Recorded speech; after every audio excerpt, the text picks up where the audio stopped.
오늘의 성경 말씀은 고린도전서 1장 18절에서 31절까지의 말씀입니다.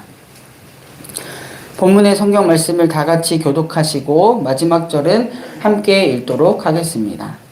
십자가의 말씀이 멸망할 자들에게는 어리석은 것이지만 구원을 받는 사람인 우리에게는 하나님의 능력입니다.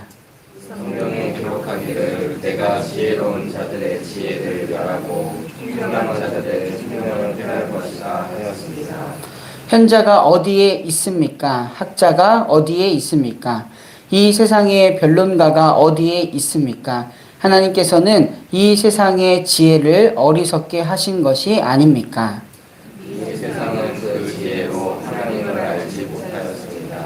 하나님의 지혜가 그렇게 되도록 한 것입니다. 하나님께서는 어리석게 들리는 설교를 통하여 믿는 사람들을 구원하시기를 기뻐하신 것입니다. 유대 사람은 기적을 요구하고 그리스 사람은 지혜를 찾으나 우리는 십자가에 달리신 그리스도를 전합니다. 그리스도가 십자가에 달리셨다는 것은 유대 사람에게는 거리낌이로 이방 사람에게는 어리석은 일입니다. 그러나 부르심을 받은 사람에게는 유대 사람에게나 그리스 사람에게나 이 그리스도는 하나님의 능력이요 하나님의 지혜입니다. 하나님의 어리석음이 사람의 지혜보다 더 지혜롭고 하나님의 약함이 사람의 강함보다 더 강합니다. 형제자매 여러분, 여러분이 부르심을 받을 때에 그 처지가 어떠하였는지 생각하여 보십시오. 육신의 기준으로 보아서 지혜 있는 사람이 많지 않고 권력 있는 사람이 많지 않고 가문이 훌륭한 사람이 많지 않았습니다. 그런데 하나님께서는 지혜 있는 자들을 부끄럽게 하시려고 세상의 어리석은 것들을 택하셨으며 강한 것들을 부끄럽게 하시려고 세상의 약한 것들을 택하셨습니다. 하나님께서는 세상에서 비천한 것들과 멸시받는 것들을 택하셨으니 곧 잘났다고 하는 것들을 없애시려고 아무것도 아닌 것들을 택하셨습니다. 그리하여 아무도 하나님 앞에서는 자랑하지 못하게 하시려는 것입니다. 그러나 여러분은 하나님의 자녀로서 그리스도 예수 안에 있습니다. 그는 우리에게 하나님으로부터 오는 지혜가 되시며 의와 거룩함과 구원이 되셨습니다. 그것은 성경에 기록되어 있는 바 누구든지 자랑하려거든 주님을 자랑하라 한 대로 되게 하시려는 것입니다. 아멘. 네, 오늘도 하나님을 예배하기 위해 이 자리에 있는 우리 정릉의 모든 성도님들을 주님의 이름으로 환영하고 축복합니다. 오늘부터 날씨가 매우 추워진다고 하는데요. 더욱 이런 날씨에 감기 조심하시기를 바랍니다. 오늘 우리가 함께 읽은 본문에 고린도전서 1장 11절과 12절, 본문의 앞쪽이죠. 1장 11절과 12절을 보면 바울이 글로에라는 사람을 통해서 고린도 교회의 상황을 들었다라는 것을 알 수가 있습니다. 글로에가 전해준 고린도 교회의 상황은 다음과 같았습니다. 여러분 가운데 분쟁이 있다는 것을 알게 되었습니다. 그리고 그 분쟁은요, 여러분은 저마다 말하기를 나는 바울 편이다, 나는 아볼로 편이다, 나는 게바 편이다, 나는 그리스도 편이다 한다고 합니다. 이렇게 고린도 교회의 상황을 전합니다. 고린도 교회의 성도들은요, 여러 설교자와 또는 지도자들의 이름을 중심으로 분파를 만들어 모여 있었다라는 것을 우리는 알 수 있습니다.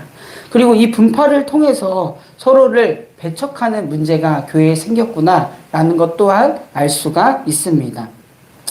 교회 내에서 어떤 이들은요, 우리가 교회를 세웠고 또 교회의 초창기 멤버다라고 자랑하는 사람들, 곧 바울편이 있었고요. 또 일부 교인들은 바울이 고린도 교회를 공동체에 세웠음에도 불구하고 바울과 함께 동역한 아볼로에게 매력을 느꼈던 것 같습니다. 아볼로는 성사자들이 말하기를 지적인 능력도 세련된 화술도 성경에 대한 해박한 지식도 있었던 것 같고요. 또 예수님에 대한 가르침도 정확했고 뭔가 열심히 있었다라는 그런 카리스마가 있었던 지도자로 평가를 받습니다. 이러한 외적인 요인으로 보았을 때 고린도 교회의 사람들이 그를 따르기 시작했다라는 것은 그리 놀랍지 않은 것 같다라는 그런 평가입니다. 또한 게바는 베드로의 아람어식 이름입니다. 베드로가 고린도를 실제 방문했는지는 사실 여부를 확인할 길은 없지만 비록 그 고린도를 방문한 적이 없다 하더라도 초기 기독교 세계에서 워낙 인정된 또 유명한 지도자이다 보니 그의 평판, 개인적인 영향력이 고린도에까지는 미쳤을 거라 추측할 수 있습니다. 그래서 우리는 게바편이다 라고 했던 무리도 있었던 것이죠. 마지막으로 그리스도파는 어떤 부류에 속한다고 말하기는 어렵지만 이러한 파당 분쟁에 대하여 우리가 올바르다, 우리의 신앙, 우리의 영성만 그리스도를 따르는 사람들이다 아마 주장하는 사람들이 아니었을까 추측을 합니다.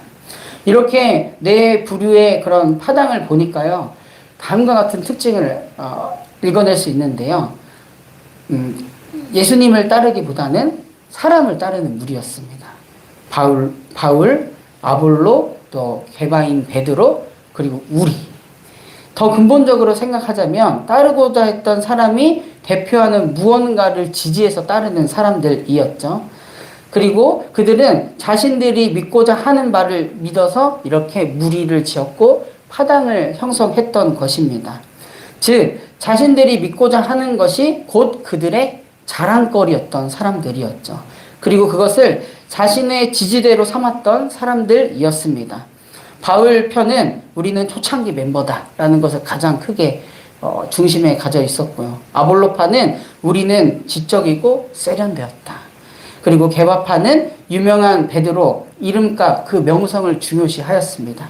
그리고 그리스도파는 자신들의 신념, 종교적인 체험 등을 중심으로 모였다라는 것을 알 수가 있습니다.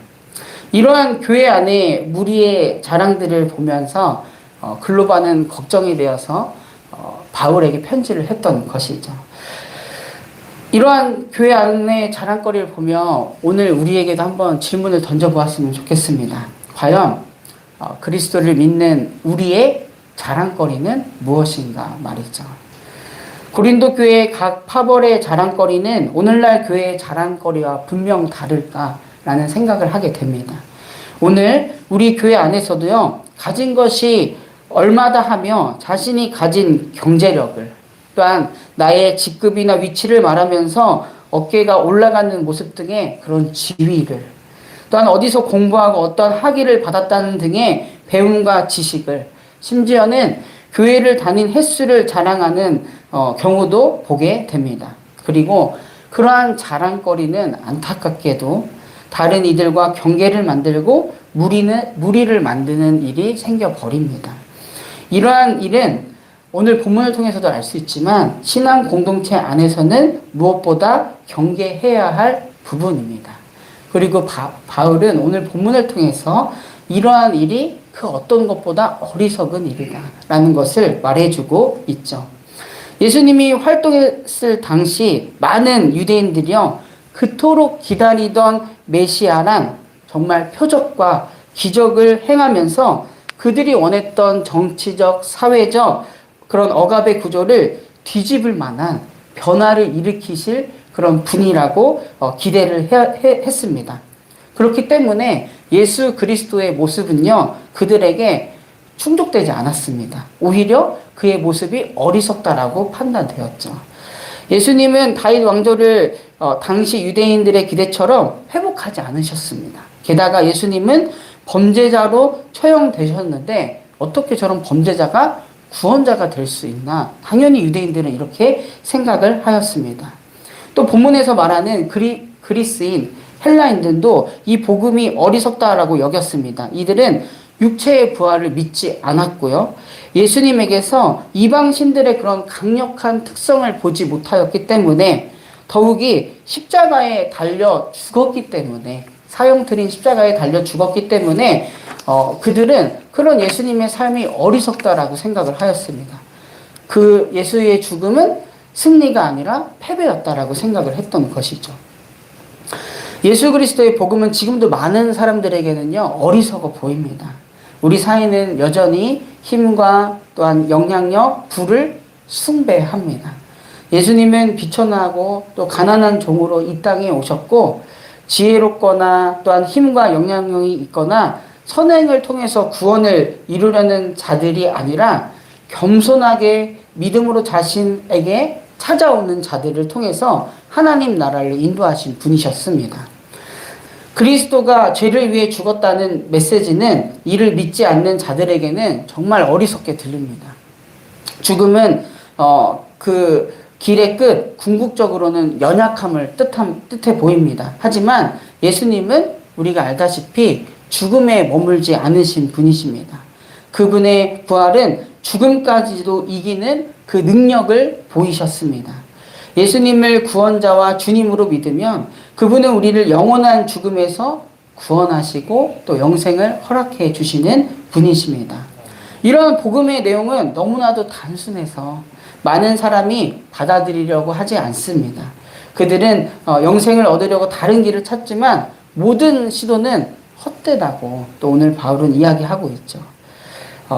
그래서 우리가 꼭 알아야 할 사실은 이러한 예수님의 길을 따르는 그런 단순한 길이 어리석어 보이지만 사실은 가장 지혜로운 길이다라는 것을 오늘 또 바울은 이야기해 주고 있습니다. 사도 바울은 다른 것들을 자랑하며 그것들을 자신들의 기반으로 삼는 이들에게 자신의 입장을 31절을 통해서 분명하게 이야기해 줍니다. 누구든지 자랑하려거든 주님을 자랑하라. 누구든지 자랑하려거든 주님을 자랑하라.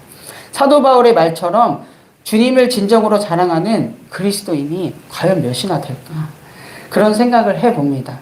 사도 바울의 이 권면은 그리스도인으로서 정말로 우리의 자랑이 과연 주님이신 예수 그리스도인가? 다시 한번 우리 자신에게 질문을 던지게 합니다. 사랑하는 성도님들, 정말 믿는 우리들은 예수 그리스도를 또 예수 그리스도가 보여주신 십자가의 길을 자랑하며 살아가십니까? 예수 그리스도의 십자가가 정말 우리의 자랑이 되어서 또한 우리의 기반이 되는 삶을 진정으로 살고 계시나요? 그것을 분명히 알 수 있는 것은 다름 아니라 정말 우리의 삶을 통해서 알 수가 있습니다. 우리의 삶 속에서 진정으로 예수님을 닮은 삶이 있는가? 정말 예수님의 사랑과 용서와 희생과 나눔이 있는가? 또한 진정으로 그 삶에서 예수 그리스도의 십자가가 있는가를 보면 알 수 있을 것입니다. 사도 바울이 고린도 교회에 발생한 온갖 문제들을 해결하기 위해 제일 먼저 제시한 것은 다름 아니라 십자가의 말씀, 곧 예수 그리스도였습니다. 18절의 말씀이죠. 십자가의 말씀이 멸망하는 자들에게는 어리석은 것이지만 구원을 받은 사람인 우리에게는 하나님의 능력입니다.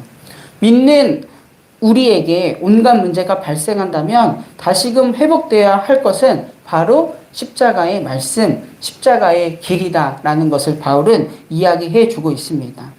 세상의 자랑은요, 다른 이들과 경계를 긋고 또한 무리를 만들어 버립니다. 그러나 십자가는요, 둘을 하나로 만들고 또 막힌 담을 허무는 그런 능력이 있습니다. 그래서 우리는 다시 한번 정말 예수님의 십자가로 돌아가야 하겠습니다. 마가복음 8장 34절과 35절 예수님께서는 무리 안에서 제자들에게 다음과 같이 이야기하시죠. 예수께서 제자들과 함께 무리를 불러놓고 그들에게 말씀하셨다. 나를 따라오려고 하는 사람은 자기를 부인하고 자기 십자가를 지고 나를 따라오너라. 누구든지 제 목숨을 구하고자 하는 사람은 잃을 것이요 누구든지 나와 복음을 위하여 제 목숨을 잃은 사람은 구할 것이다. 아멘. 우리가 철저하게 죽는 십자가에서 우리는 진정으로 살 수 있다. 예수님의 말이고요. 그 예수님의 또 말을 무너져가는 고린도 교회, 분열하는 고린도 교회에 바울이 전한 것입니다. 정말 이 십자가의 삶을 온전히 살아감으로 진정 영원한 생명 되신 주님을 따라 사는 이 시간 우리 정릉의 모든 성도님들 되기를 간절히 바랍니다. 믿는 우리의 진정한 자랑은 무엇입니까? 그 자랑이 정말로 우리 주님이십니다. 내가 지고 가는 십자가입니다. 자랑하는 우리 모두가 되기를 간절히 바랍니다. 그럴 때 정말 우리를 통해서 정말 하나님 나라가 확장되고 이어져 갈 것입니다. 제가 기도하고 말씀 마치도록 하겠습니다. 사랑하는 주님, 오늘도 우리에게 은혜를 내려주셔서 하루를 살아가게 하시니 감사드립니다. 이 땅에서의 유한한 삶을 살아가는 우리에게 주님의 은혜와 사랑을 알게 하시어 영원한 생명의 길을 걷게 하시니 감사드립니다. 주님, 우리의 삶이 무엇보다 우리를 구원하시고 영원한 길로 인도하시는 주님을 자랑하게 하소서. 이 땅에 소망을 두는 어리석음이 아니라, 그것을 자랑하는 어리석음이 아니라 정말 우리 주 예수 그리스도를 자랑하고 하나님 나라의 소망을 두는 지혜로 살아가게 하여 주시옵소서. 우리에게 가장 지혜로운 예수 그리스도 그 십자가를 바라보며 또한 그것을 따라 살아가는 우리 정릉의 모든 성도들 되게 하여 주시옵소서. 평화의 왕이신 주님, 이 나라와 민족을 위해 기도합니다. 우리나라와 민족을 긍휼히 여겨 주시옵소서. 어지러운 질서를 올바르게 잡아주실 주님의 손길을 간절히 붙드는 우리가 먼저 되게 하여 주시옵소서. 주님의 공의와 정의가 강물처럼 이 땅에 흐르게 하여 주시옵소서. 특별히 이 땅에 큰 슬픔 중에 있는 백성들을 위로하여 주시고 주님의 평안 가운데로 그들을 인도하여 주시옵소서. 세계와 열방을 위하여 기도합니다. 여전히 전쟁과 분열로 인하여 신음하고 있는 이 세계를 긍휼히 여겨 주시옵소서. 더 이상 전쟁으로 인하여 무고한 생명이 희생당하지 않게 하시고 우리는 우리의 이기심, 탐욕으로부터 돌이켜 더욱 열방의 평안을 위해 깨어 기도하는 우리가 되게 하여 주시옵소서. 주님의 샬롬이 온 누리에 임하기를 간절하게 기도합니다. 몸과 마음 영혼이 아픈 환우들이 있습니다. 병으로 인하여 지치는 마음을 주님께서 기억하여 주시고 어루만져 주시옵소서. 우리 환우들 주님께서 주시는 담대한 마음과 평안을 허락하여 주시고 회복의 은총 또한 허락하여 주시옵소서. 추운 날입니다. 무엇보다 우리의 건강을 지켜주시고 추위 속에 고생하는 이웃들 또한 추위로 인하여 고통당하고 있는 이웃들에게도 주님의 사랑이 따스하게 임하는 이날 되게 하여 주시옵소서. 이 시간 각자의 기도의 제목을 가지고 하나님께 나아왔습니다. 기도를 통하여 우리를 향한 하나님의 뜻을 더욱 분명히 알게 하시고 그 뜻에 따라 살아가는 한날 되도록 인도하여 주시옵소서. 이 모든 말씀 지금도 살아계셔서 우리와 함께 하시는 우리 구주 예수 그리스도의 이름으로 간절히 기도드립니다. 아멘.